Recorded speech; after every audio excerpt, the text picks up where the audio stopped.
తిరుమల తిరుపతి పుణ్యక్షేత్రం అనేది హిందూ భక్తులకు ఎంతో ప్రత్యేకమైనది. ఇక్కడ ప్రతి అంశాన్ని వాళ్ళు ఎంతో సెంటిమెంట్గా పవిత్రంగా భావిస్తారు. ఇక తిరుమలలో వెలిసిన శ్రీ వెంకటేశ్వరుడికి సంబంధించిన పూజలు, ఆయనకి సంబంధించినటువంటి వస్తువులను పొందేందుకు భక్తులు పెద్ద సంఖ్యలో ఆసక్తి చూపిస్తూ ఉంటారు.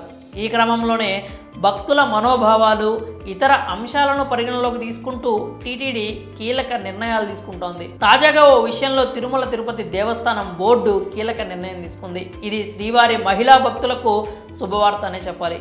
సోమవారం తిరుమల తిరుపతి పాలక మండలి సమావేశం నిర్వహించింది. టీటీడీ చైర్మన్ బొమ్మన కరుణాకర్ రెడ్డి అధ్యక్షతన సమావేశం జరిగింది. ఇక ఈ మీటింగ్లో టీటీడీ పలు కీలక నిర్ణయాలు తీసుకుంది.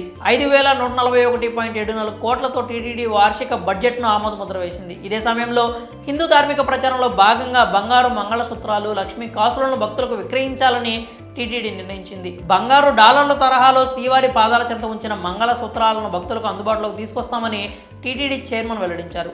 మహిళల కోసం మంగళసూత్రాలను, లక్ష్మీ కాసులను తయారు చేయాలని నిర్ణయం తీసుకున్నట్లు ఆయన వెల్లడించారు. లాభాపేక్ష లేకుండా వీటిని విక్రయిస్తామంటూ బొమ్మన కరుణాకర్ రెడ్డి తెలిపారు. హైందవ స్త్రీలకు ఈ మంగళసూత్రాలు, లక్ష్మీ కాసులు ఒక అమూల్యమైనటువంటి కానుక అని ఆయన పేర్కొన్నారు.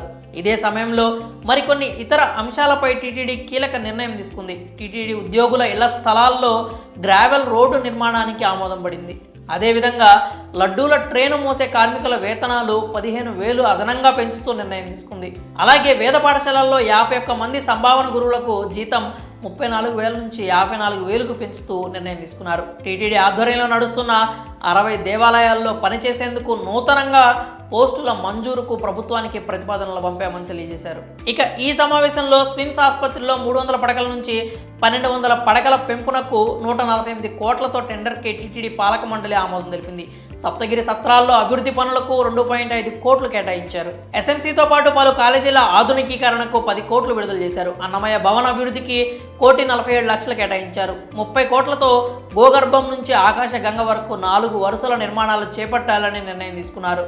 మరి టీటీడీ తీసుకున్న ఈ నిర్ణయంపై మీ అభిప్రాయాలు ఏంటో కామెంట్స్ రూపంలో తెలియజేయండి.